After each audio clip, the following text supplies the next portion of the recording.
darle la bienvenida a nuestro compañero y amigo, al queridísimo Ricardo Sevilla. Querido Ricardo, bienvenido. Me imagino, antes de que vayamos con tu tema, me imagino que también querrás platicar cómo es que, pues, a pesar de que uno puede ser, pues, un tanto perdulario, lo que tú quieras, podemos ser parte, ¿no? Del pueblo, estamos en el barrio, etcétera. Nunca nos atreveríamos a hacer este tipo de comentarios que se meten con la identidad genérica de una persona. Te saludo con mucho gusto, te abrazo. Bienvenido, querido Ricardo Sevilla. Muchísimas gracias, querido Toño, público memorioso. Abrazo fuerte de regreso. Y pues no estamos con este personaje que es el tejedor de propaganda, un personaje que, por cierto, nos obsequiaron estos tipejos de la derecha, tipejos que están acostumbrados a hablarle así. Hay que recordar que Víctor Trujillo, Obroso, el payaso tenebroso, ya no sabemos qué personaje se haya comido a cuál. Bueno, pues ese personaje tenía ahí a varias mujeres y las cosificaba, las albureaba, se propasaba con ellas, y bueno, a una de esas mujeres le apodaba justamente así, la reata, o no sé cómo le llamaba, pero son personajes así, ramplones, simple y sencillamente se están disfrazando. Nosotros nos presentamos ante usted, ante el público que nos ve, que nos escucha, tal como somos, sin ambajes, sin eufemismos, sin dobles caretas, pero estos sujetos que repudian o dicen repudiar al pueblo, bueno, se comportan de una manera absolutamente abyecta que ni el pueblo, ese pueblo que tanto, insisto, repudian y que tanto escozor les causa, no se atrevería a realizar. Eso nos da cuenta de la hipocresía, Toño, de la hipocresía de estos personajes que se disfrazan, toman un micrófono y se suben a un pedestal de objetividad aparente, pero nos damos cuenta que en el anverso de su personalidad se encuentran personajes que ya envidiaría a Armando Ramírez, que ya envidiarían los cronistas como Carlos Monsiváis o como el propio José Agustín, personajes que no son de ficción, personajes que son de a de veras, y ahí nos estamos dando cuenta cómo se dirigen a una mujer, la que sea. En este caso, pues bueno, se refieren de manera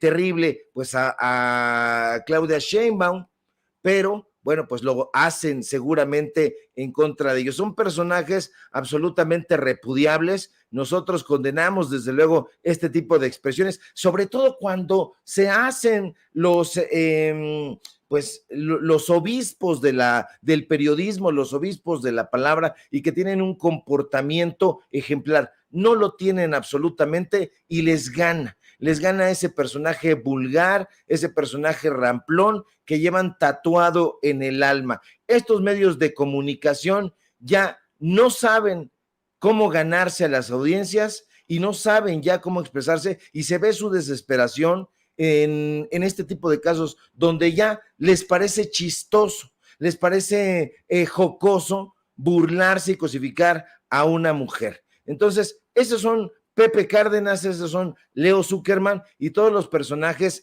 que navegan con esa bandera, insisto, de obispos del periodismo, pero que no son sino en realidad unos safios, unos vulgares y unos personajes que, pues bueno, supuran alevosía, supuran odio, rencor en contra del pueblo, pero ya se ve, Toño, también en contra de las mujeres. Fíjate que ahora que mencionas esto de los obispos del periodismo, me acordé muchísimo del infame libro que escribió el Marqués de Sade titulado Los 120 días de Sodoma, que imagino has leído. Yo, si usted nos ve y nos escucha, yo no lo voy a recomendar ese libro, obviamente, pero bueno, uno lo tiene que leer en algún momento de su vida. En ese libro se habla de precisamente 4 personajes con mucho poder, con muchísima fuerza, con muchísimo dinero. Es un príncipe, es un obispo, es un magistrado y es un alcalde, si no me equivoco, que fundan la llamada Escuela de los Libertinos y pues realizan una serie de situaciones terribles, de violaciones a los derechos fundamentales, situaciones espantosas, pero bueno, queda esa claridad de cómo es que ante la opinión pública ante la gente son el obispo, son el príncipe, son el alcalde, son el magistrado, ¿no? Así de sencillo. Y estos sujetos es lo mismo. No pueden quedarse en esas. O sea, por mucho que intenten limpiar la mierda que tienen encima, es más que claro que son así de abyectos como menciona el queridísimo Ricardo Sevilla. Son personajes ramplones disfrazados como menciona Sevilla. Por supuesto que repudian al pueblo. Por supuesto que están en un pedestal porque así los pusieron en ese pedestal, pero en estricto sentido son lo peor de lo peor y lo que nos tuvieron que enjaretar a nosotros en cuanto a pues vamos, a los medios de comunicación. Y bueno, ¿qué te parece, querido Ricardo, que vamos ahora sí al tema de hoy? Le pido al equipo que nos grabe. Hoy el presidente López Obrador aseguró que al terminar su sexenio no se va a quedar ni como jefe máximo ni como líder moral. Y esto tiene mucha significación que tú nos vas a dar más adelante, específicamente al hablar de una situación importante. Se ha dicho que López Obrador se retirará de la escena política, pero que se convertirá en una especie de Plutarco Elías Calles, del hombre que está detrás de todo, del titiritero, del movimiento de la Cuarta Transformación, y él pues lo ha negado una y otra vez, dice que ni siquiera va a tuitear en todo esto. ¿Qué es lo que opinas tú, Ricardo?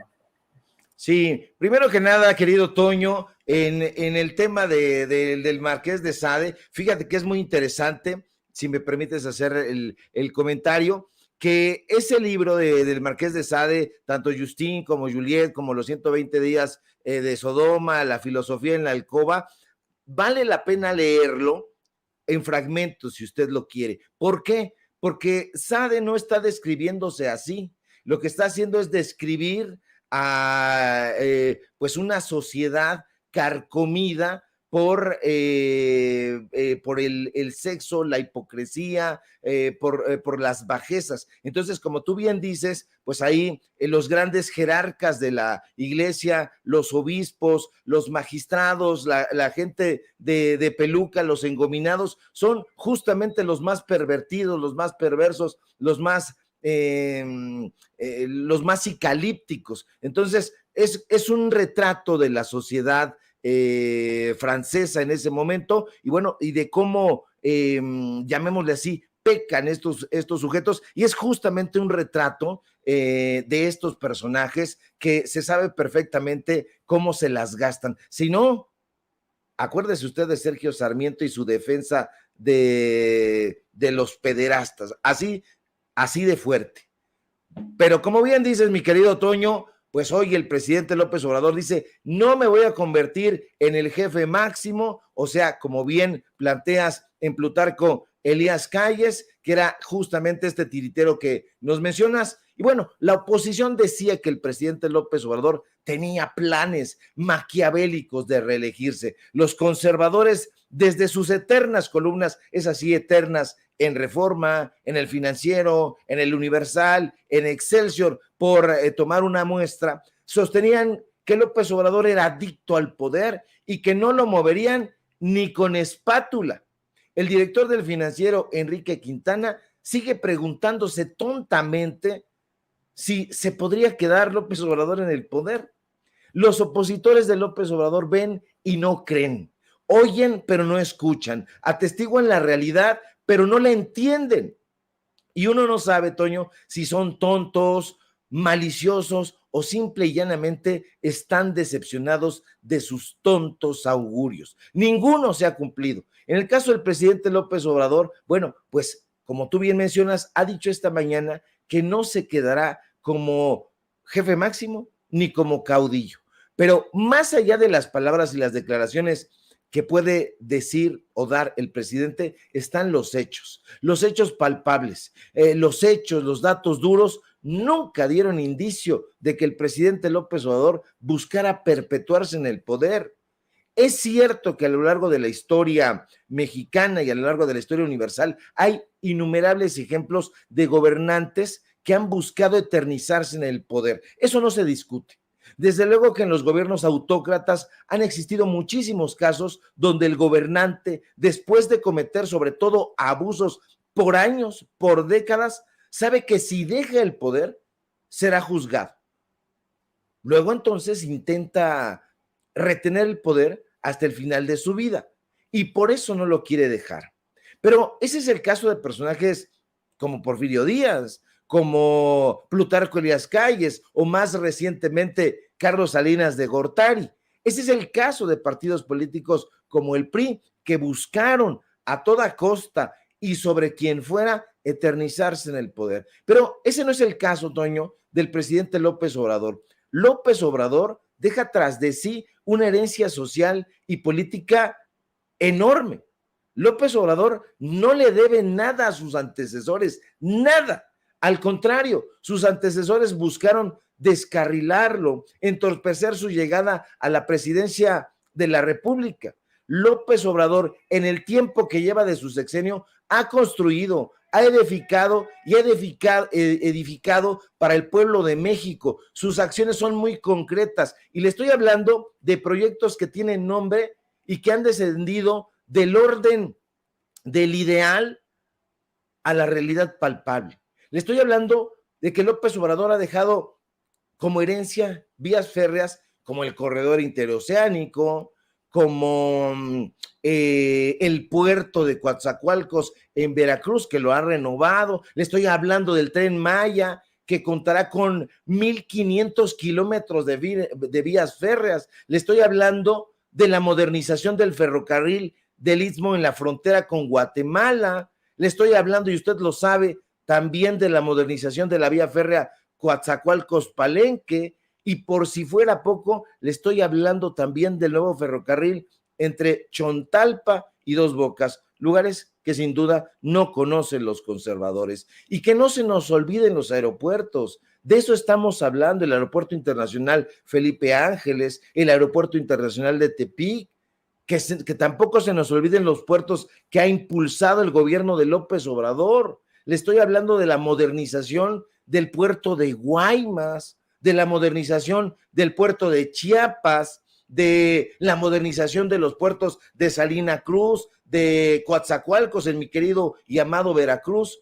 ¿Cómo qué? Como parte de un futuro que está dejando un legado. Le estoy hablando de carreteras, de la carretera Oaxaca-Puerto Escondido, de la carretera Istmo-Acayucan, de muchos proyectos que ha dejado el presidente López Obrador, y le estoy hablando de algunos, pero está los más emblemáticos, está la refinería Dos Bocas, está el Centro Cultural y Ecológico de las Islas Marías. De eso estamos hablando, del legado que ha dejado el presidente López Obrador. Hoy mismo, más de la mitad de la conferencia mañanera se dedicó a la modernización del sistema público de salud, que ha sido anunciado hoy a través del director del Instituto Mexicano del Seguro Social, Zoé Robledo, como el sistema de salud más grande del planeta. Entonces, Toño, público memorioso, ¿usted cree que López Obrador va a querer perpetuarse en el poder? Él no tiene miedo de que se juzguen históricamente todos esos legados que ha dejado. El presidente López Obrador puede retirarse, como es su plan, y nos lo ha compartido, muy tranquilamente, y al contrario, sus sucesores, los que vengan en adelante, no solamente el siguiente sexenio, sino todos los que vengan después, tendrán que hacer un enorme esfuerzo para llenar los zapatos del presidente López Obrador. Pero no solamente le estoy hablando del carisma, le estoy hablando de todos estos proyectos, de todas estas becas del bienestar, de todo este trabajo que ha hecho desde la madrugada, desde que amanece hasta que anochece, de este personaje que hemos hablado, que nace una vez cada siglo, una vez cada 100 años, de un personaje que camina todo México, que lo recorre, que habla con su gente, que hay empatía y que la gente lo conoce y lo reconoce. Entonces, el presidente López Obrador ha hecho que se estrellen contra el muro de la decepción todos estos augurios que ha hecho Enrique Krause, Héctor Aguilar Camín, Carlos Marín, todos estos personajes que le han dicho a la gente, malinformándola, que él quiere perpetuarse en el poder. Todavía siguen con esa estupidez. Dicen que detrás de Claudia Sheinbaum o de Adán Augusto o de Marcelo Ebrard o del que pueda sucederlo, pudiera estar la mano del presidente López Obrador. No, no va a estar la mano del presidente López Obrador, pero lo que sí va a estar detrás de cada uno de estos personajes que intentan sucederlo va a ser un importantísimo legado que ellos tienen que continuar, y no solamente continuar, sino que superar. Y entonces ahí viene el gran desafío para esta sucesión presidencial. El presidente López Obrador puede no tuitear, puede dedicarse a escribir libros como ha dicho que lo hará tranquilamente, Toño, y todos estos personajes ya tendrán peso suficiente en sus espaldas como para decir, llegaré o no llegaré a ser un presidente, una presidenta tan importante como lo ha hecho Andrés Manuel López Obrador. Y bueno, pues estaremos muy atentos. Ojalá que lo sean, pero yo francamente lo dudo muchísimo, Toño. Y permíteme explorar un poco más a fondo esta circunstancia, esta situación de lo que se acostumbraba en cuanto a la participación política después. Le voy a pedir al equipo que nos grabe. Efectivamente, por debajo del agua, muchos presidentes continuaron ejerciendo, obviamente, su poder, obviamente, su influencia en los gobiernos subsecuentes a los propios. No solamente fue Plutarco Elías Calles, también estuvo ahí Carlos Salinas de Gortari y esta pues mierda la que nos dejó una y otra vez, a pesar de que se haya enfrentado a Zedillo y etcétera, él, por decirlo así, dejó las bases para poder reincorporarse a la política después de Zedillo, ya cuando estaba Fox, que vaya que fue muy cercano al Partido Revolucionario Institucional, ni se diga con Felipe Calderón y por supuesto Enrique Peña Nieto. Eso es lo que se está planteando que a lo mejor, en lo que a lo mejor podría incurrir el presidente López Obrador. Sin embargo, además de cómo es que se ha cumplido el hecho de todo lo que ha planteado, ha habido congruencia en su gobierno. Hay que considerar también que sí es un hombre que trabaja de sol a sol, que asegura que, vamos, solamente tiene las 8 horas de descanso, pero que de ahí en fuera no tiene las 8 horas de recreo, que trabaja 16 horas al día, es lo que dice él, que trabaja fines de semana, que pasa ya de los 60 años, y no por obviamente minimizar a nuestros adultos mayores, pero que a lo mejor recibirá muy a bien ese retiro cuando llegue, que a lo mejor este es el planteamiento, ¿no? Estoy haciendo todo por México en estos momentos, estoy trabajando muy duro por México en estos momentos, porque cuando llegue el día de que yo me vaya, pues ya también por cuestiones de retiro y por cuestiones vacacionales, ahí se ven. Yo dudo honestamente que pueda regresar de alguna u otra forma a la política, aunque, querido Ricardo, creo que sí debería dar espacio, aunque sea entrevistas, y que tú y yo en algún momento podamos ir a la chingada a entrevistar al presidente López Obrador. Yo voy, si quieres, ahí de jalacables, a ponerte las cámaras junto con Vicente Serrano, y entre los dos la entrevistan, ¿no? No, hombre, pues nos vamos todos a la chingada a entrevistar al presidente López Obrador, porque si diera espacio para eso, sería muy saludable, muy salutífero para la memoria histórica. Yo hasta este momento estoy esperando el retrato literario, el retrato histórico del personaje que ha sido Andrés Manuel López Obrador. A mí me llama muchísimo la atención que dentro de todos estos personajes que acuden a la conferencia mañanera, no se haya sentado ahí un retratista, como lo hacía Ramón Gómez de la Serna, como lo hacía Rafael Cancinos Asens, como lo hacía aquí José de la Colina, como lo hacían los grandes retratistas literarios, y que hayan tomado algunos de los puntos más significativos de la personalidad del presidente López Obrador y que lo fundieran con todas estas informaciones periodísticas, todos estos aspectos que ha realizado el presidente López Obrador, este tesón con el que ha hablado acerca de la corrupción en la Suprema Corte de Justicia de la Nación, de la corrupción en el Instituto Nacional Electoral, de la corrupción en las asociaciones civiles, cómo ha enfrentado con vigor y con entereza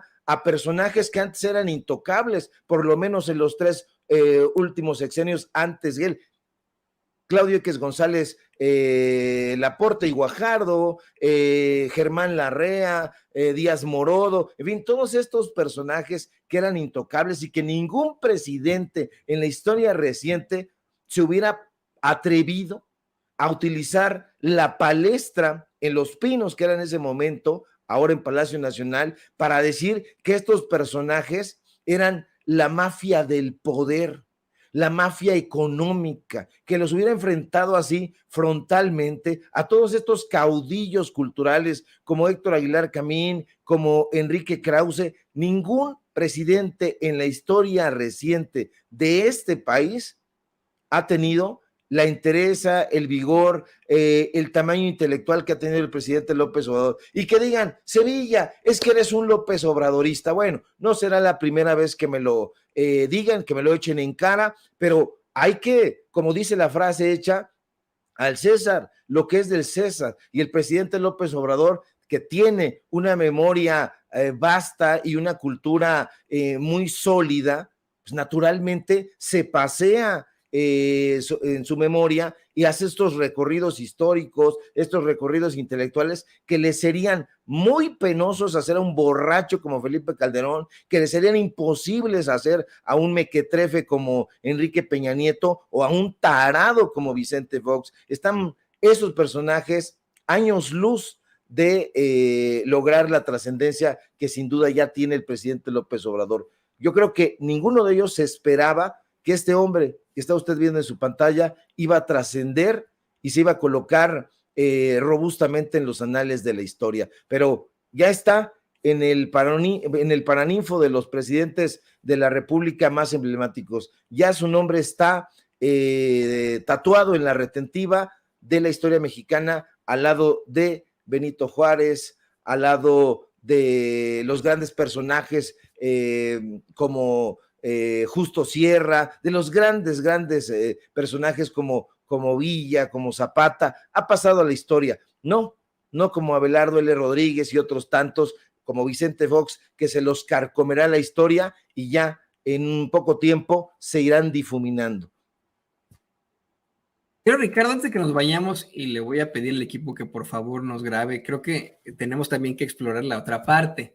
En Sudáfrica, Nelson Mandela continuó siendo consultado por presidentes, por líderes, por lideresas, por personajes de Estado, luego de que dejara la presidencia. Estamos hablando también de una figura histórica, Nelson Mandela. De hecho, en algún momento, antes de que incluso fuera presidente López Obrador, ya se le comparaba con Nelson Mandela y esto ocasionó en la ahora oposición mucho escozor, como tú le llamas.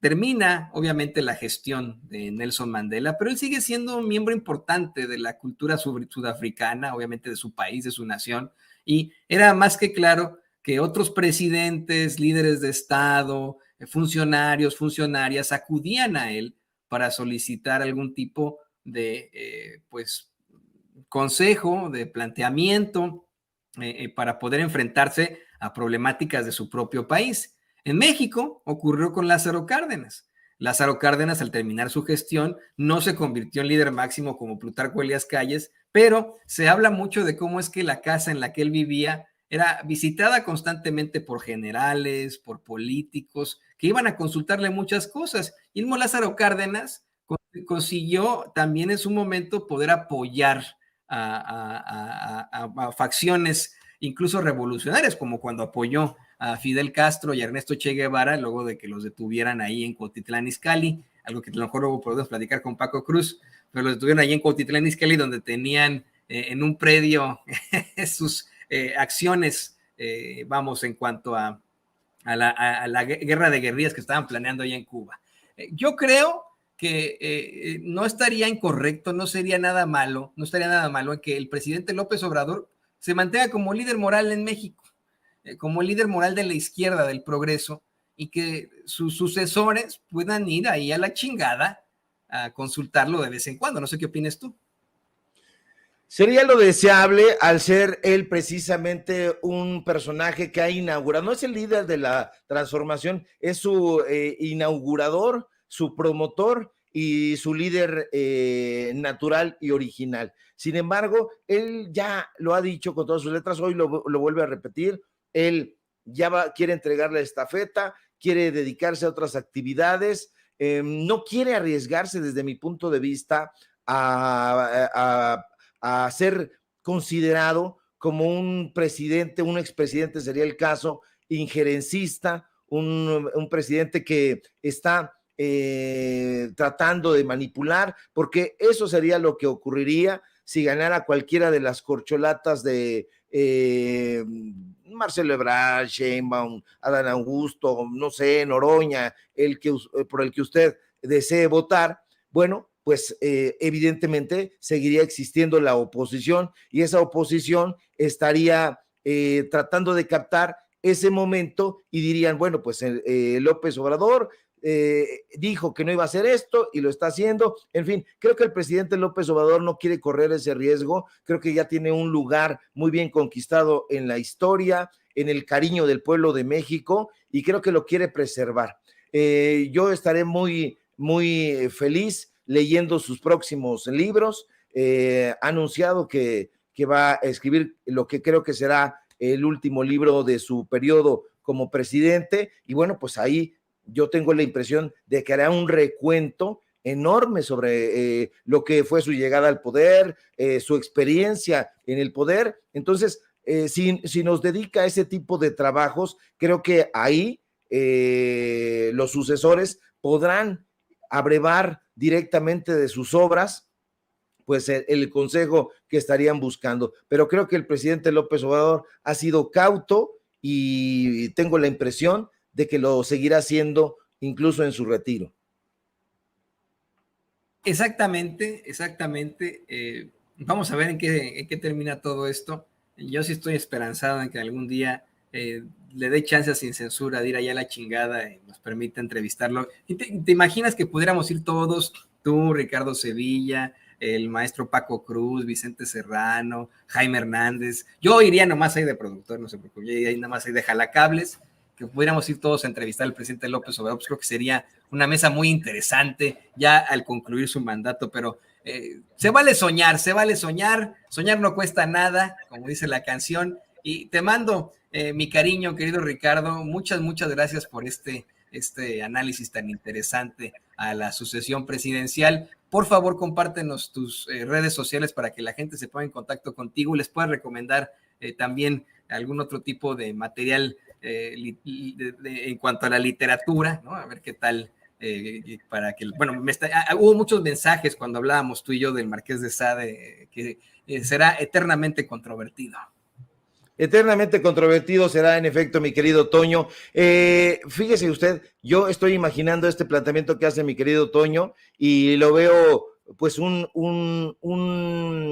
escenario muy propicio. ¿Por qué? Porque me parece muy interesante, no porque estuviera yo ahí, sino porque estuviera ahí Jaime Hernández o el maestro Paco Cruz o el propio Vicente Serrano. Creo que serían planteamientos muy, muy interesantes desde perspectivas, desde ópticas muy particulares y que abonarían mucho al retrato del que estamos hablando, que estamos pidiendo, porque si se ha sentado con mequetrefes como la gente de Bloomberg o como mequetrefes en Televisa, que únicamente lo han hostilizado, imagínese usted si estos maestros, exceptuando a su servidor, pues le hicieran planteamientos muy, muy interesantes. Sería absolutamente revelador. Síganme, por favor, en mis redes sociales, en Twitter, @Sevilla Crítico, en Facebook, Ricardo Sevilla, sin nada más. Síganme, por favor, en los diarios del Grupo Cantón, síganme en Paralelo 24, síganme en Los Datos Duros, síganme usted donde me vea y donde me encuentre pa' pronto, incluido aquí, sin censura, donde somos orgullosamente miembros, amigos de mi querido Toño y desde luego de mi querido Vicente Serrano y de usted, público memorioso. Les mando un fuerte abrazo y estamos al pendiente, mi querido Toño, de la información.